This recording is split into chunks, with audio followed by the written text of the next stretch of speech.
You're live! Are we live? Yeah! Anybody ever seen the movie Penn and Teller Get Killed? At the beginning they do that thing with Are We Live? And they're actually upside down. Anyway, I'm going to let this go for a bit. I don't think anybody's watching. But this video will be watchable once I get done, so if nobody's watching it, that's fine. Hello, folks. My name is Bill, and you're watching Bill's Box of Sound. And today is Memorial Day 2020 here in the United States. I know people all over the world watch my videos and appreciate it. What's going on? I'm getting mail. Ooh, now live on your channel. I just got an email saying that this video is live. So, I don't have chat on the screen, so if anybody's chatting or anything like that, I don't see it. But I wanted to do this live so that it would just be up and out there as quickly as possible. And then I can go on and get done with my day because I've got the day off of my job, my day job, which I'm doing from home now. I have a feeling that I'm going to be doing my job from home for the rest of the year, most likely, because I got, hello, Jason. We got an email saying that they're going to start bringing people back into work, but they want to reduce the capacity of their buildings by half. So a lot of people that are already working from home are going to be doing that until the end of the year. And so I went into my workplace yesterday when nobody was in there and cleaned out my desk just in case. So that's about it. With it being Memorial Day, it's kind of like the unofficial start of summer. A lot of people are having cookouts and family get-togethers. We had our get-together yesterday. My wife and I, we had the two daughters and the one daughter with her husband. And we also had my grandson here, and it was nice. Cooked up a shitload of food. And of course, all food eventually becomes shit, so... but had a great time. And now I got the day off, I got to get some stuff done. So, what am I going to talk about? I'm going to talk about Run Out Groove. Now, you've heard of Run Out Groove. They have a website where they give you 3 records for the month that they're considering releasing. And it's all from the Warner Elektra Atlantic catalog, of which they've got lots of stuff that's out of print. And they'll put out something that's been out of print for a long time, something that's been unreleased, or maybe something that was initially put out on CD and never made available on vinyl. And they leave it up there for a month, and once the voting is done, the one record that gets the most votes will come out on vinyl. And it's a great idea because this company, which I believe is run by Rhino Records, has the resources to put stuff out. Let's see. Yeah, manufactured by Rhino Entertainment Company, these things say on them. But they've got great resources to put out a quality vinyl product, and they have done so in the past. So, they came out with this one, the Donnas, Spend the Night. Hello, Eric. Good to have you along. So, this album by the Donnas, I voted on and I pre-ordered, and it came. And a little bit about the Donnas, if you don't know about them. The novelty is that it's an all-girl band, oh boy. But I first heard about the Donnas, and this is that album on CD, which is called Spend the Night. I first heard about them when this album came out. They were on the Jay Leno Tonight Show, and they played a song live, And you could tell they were not lip syncing, they weren't faking, they were playing live, and they were kicking royal ass. Great drummer. Um, uh, the personnel of the Donnas at this point in time were Allison Robertson, aka Donna R, on guitars, Brett Anderson, or Donna A, on vocals, Tori Castellano, aka Donna C, on drums, and Donna F, Maya Ford, on bass. And yeah, I mean, these girls just kicked royal ass playing rock and roll. The songs are witty, sassy, and it's just a good time. And when they go to the guitar solo, the bass kicks in and gives a good backing. So it's really a lot of fun. I should check out Dorothy. Dorothy who? Jason says I should check out Dorothy. I don't know who Dorothy is. Okay, a good rock band. Okay, I will do my best to check that out. But anyway, okay, so they put this out as a gatefold, and it's a 2-record set on yellow vinyl. Check that out. Beautiful. And I've got 2 other albums by the Donnas. Their first album, The Donnas Turn 21, that's on Lookout Records. And I've also got the album that came out after Spend the Night, called Gold Medal. It came in this slip case, which is kind of like a fabric touchy-feely faux velvet thing, and that's the actual cover. And this came out as a dual disc. It was a CD that one side was a CD, the other side was a DVD, and it had a 5.1 mix. This album was produced by Butch Walker. And these really did not end up being that popular, these dual discs, because there was all sorts of technical problems with them. But yes, I do like the Donnas. Got 3 albums by them. So I was really looking forward to this coming out. So this comes out, and it's got all sorts of extra tracks on it, okay? I mean, it's got the original album that's got 13 tracks. Let's see. Yeah, 8, 9, 10, 11. Yeah. And then there's a non-LP track that was on the Japanese CD. And then it's got tracks from Live at the Paradise, Boston 2003. And then it's got live in studio bonus tracks, all sorts of stuff. I mean, this album is jam-packed. Each side is very, very full. I mean, you take a look at the dead wax on this stuff. I mean, it goes way in. I don't know if, yeah, you can see that right there. It goes way into the end, where a lot of reissues nowadays, they try and keep it out as much as possible. If you've got a decent turntable, it really doesn't matter that much, but you know, they like to do that. So I put this record on, and the level of it, very low levels, because they're putting as much music as they possibly can on the record.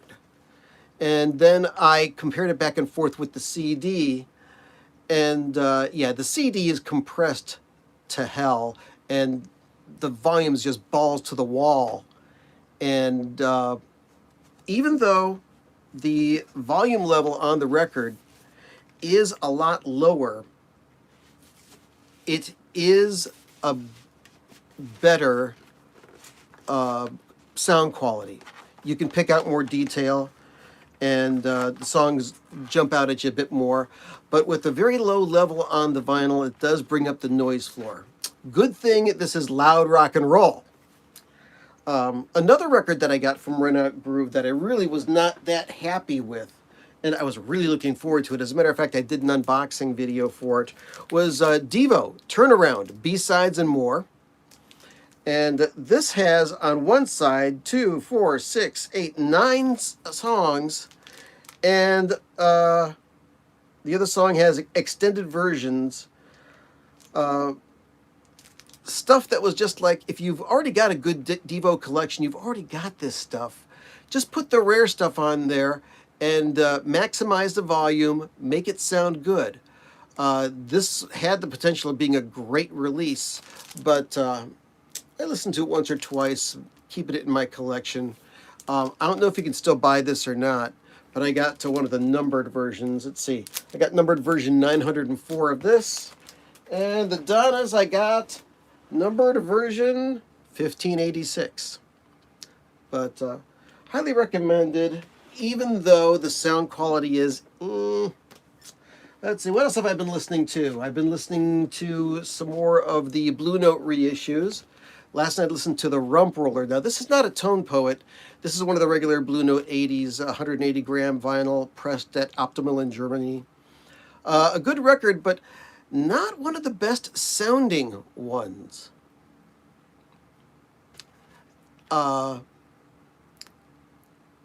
I saw somewhere somebody had commented about this record that this is not one of Rudy Van Gelder's best recordings, and I have to agree.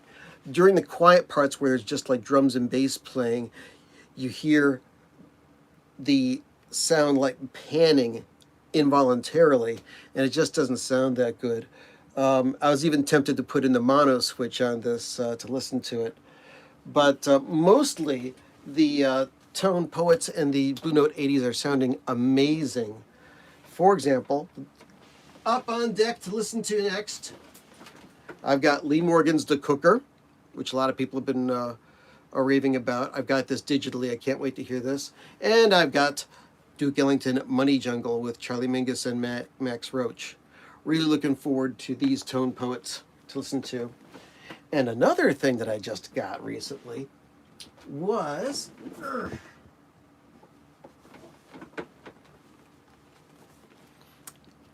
all-night session with the Hampton Hawes Quartet. I picked up, there's 3 records in here. Volume 1, Volume 2, and Volume 3. I picked up Volumes 2 and 3 at an estate sale a couple months ago. Finally got around to listening to this, and it's like, man, these guys are playing their asses off. Classical music? Yeah, you could say this is jazz. This is on the Contemporary label, re-released by Original Jazz Classics back in the 80s. This is Hampton Hawes on piano, Jim Hall on guitar, Red Mitchell on bass, and Bruce Freeman on drums. But these guys are just playing their asses off. And I guess that they just kept the tapes running. And this is some really good stuff. Highly recommended jazz. All right, so I think I put in the title that I was going to be unboxing something. So yes, I got a box from Acoustic Sounds. I know it's in here because I ordered it. Okay, that's okay, Jason. You don't have to know a lot about jazz music. Some people don't like jazz. I know you like metal because you were talking about that you're something that you got from Dio. I'm not that much into metal music. I do like Dio though, and Black Sabbath's Mob Rules is one of my favorite Black Sabbath albums, even though it's a non-Ozzy album. Dio just rocks that sumbitch out. Anyway, so let's open this up and see what I got in here. Now, if you've never ordered from Acoustic Sounds, and most of you probably have, they really do a great job of packing their stuff. I mean, it's thick. They pack it with bubble wrap.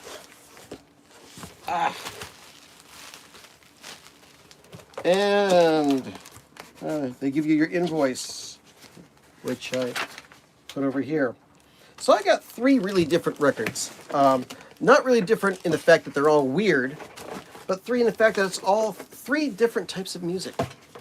So, the first one is the Speaker's Corner reissue of Blue Oyster Cult's Tyranny and Mutation.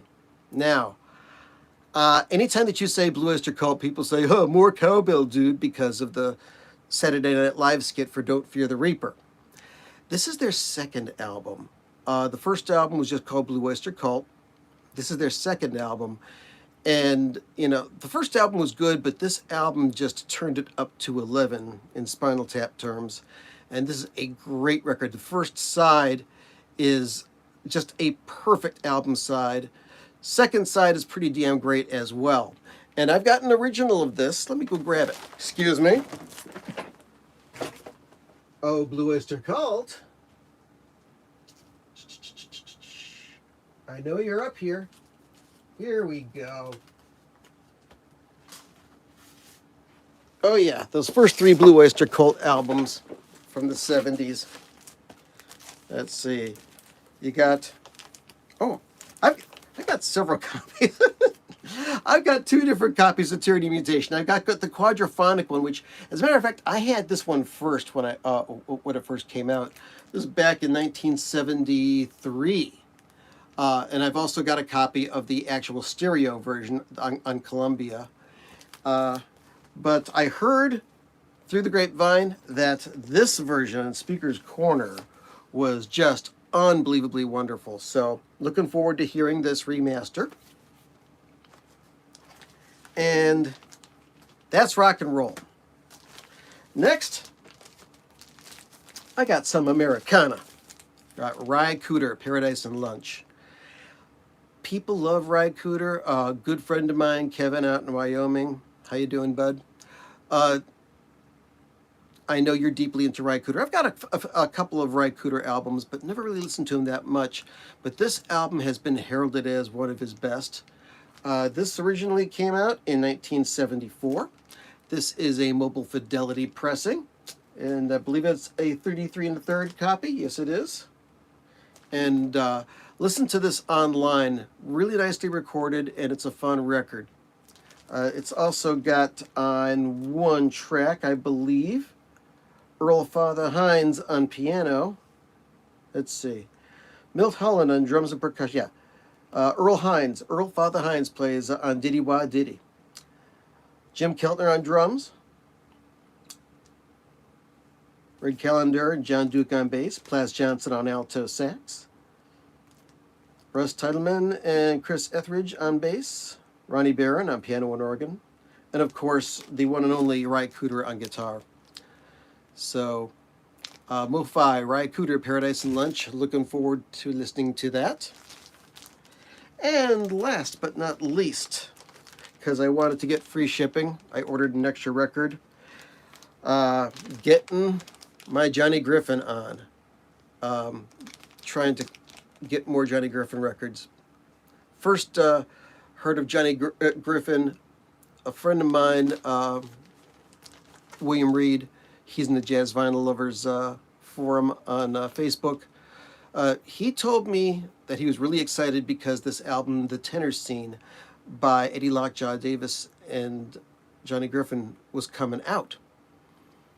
And so I checked it out, and it was a great record. And since then, I have not been disappointed yet by any Johnny Griffin record I've heard. So I'm just picking up more and more. I didn't have this one, The Little Giant. This is a 2-record, 45 RPM version that came out on Analog Productions. So looking forward to this. I also recently upgraded one of my Johnny Griffin records. I had a copy of A Blow in Session, and this is a highly recommended album in any form that you get it. It's also called Johnny Griffin Volume 2, but there's 3 tenor sax players on this. Johnny Griffin, Hank Mobley, and John Coltrane. And they're all trading off solos. Wynton Kelly's on piano, Paul Chambers on bass, Art Blakey on drums. You can't get much better than that. And of course, those beautiful pictures on the inside from the Music Matters And this is an SRX pressing, so yeah, it cost way too much money, but this album's worth it. This is great stuff. So basically, that is all that I got to show.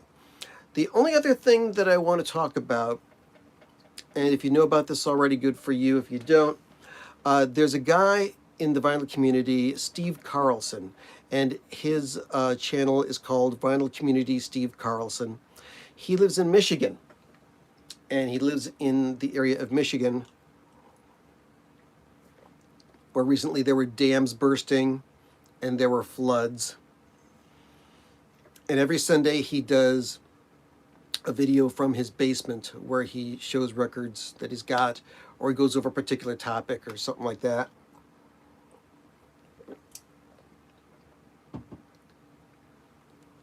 And he had a flood. And as he's explained in his videos, he thought he was going to get like this much water in the basement, so he put everything up a bit. And this is a real mother of a flood, and they got like 7 feet of water and like a 50-year record collection gone.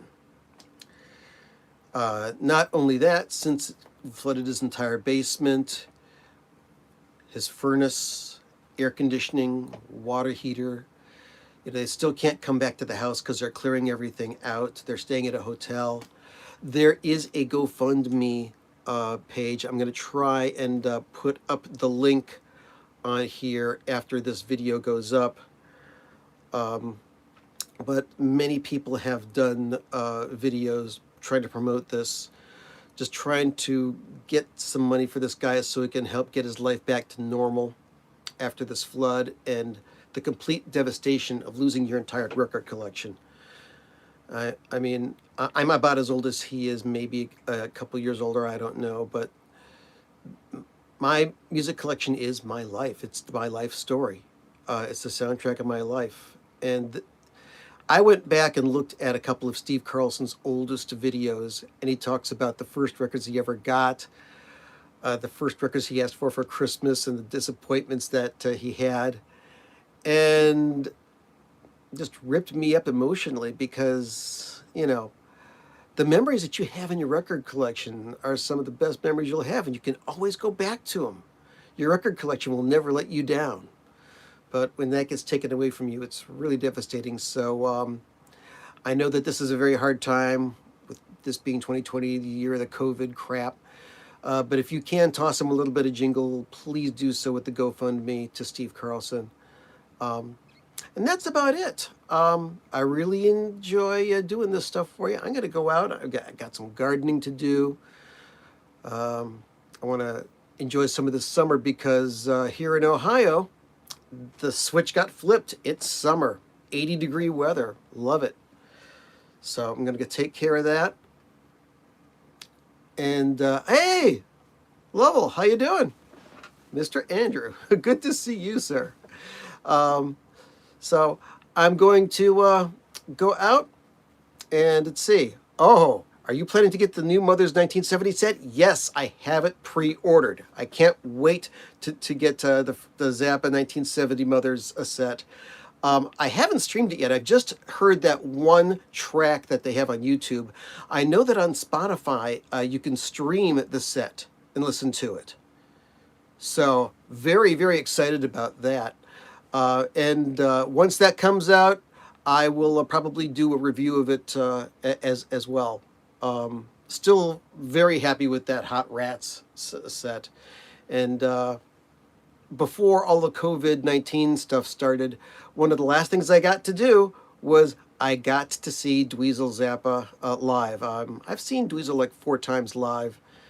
And never, ever disappointed. There's nobody who plays Zappa music like Dweezil. However, I would also like to see the Zappa band with Mike Keneally and Scott Tunis and Ray White and whoever else they got in the band. Oh, Bobby Martin is in it as well. Because those guys, you search the Zappa band and you can see some videos of them guys playing stuff. They did the Zappa hologram tour, but they've been also doing shows of just playing Zappa material. Ian Underwood even showed up at a couple and played some keyboards. Wouldn't mind seeing those guys as well. Because I've seen lots of Zappa tribute bands. Most of them, they just don't put the eyebrows on the music, as Frank used to say. But Dweezil does it, and I know that Mike Keneally and the Zappa band, they do it. So that's about it for me. Hey, thank you all for jumping on the train here and watching. And if you're watching after the fact, hope you're having a great day, because I had a great time and hope you did too. I'm going to stop this video now. Find the little X on the screen. You're going to see my hands way up close. So, hey, have yourself a great day, you too. And thanks for watching. Bye-bye.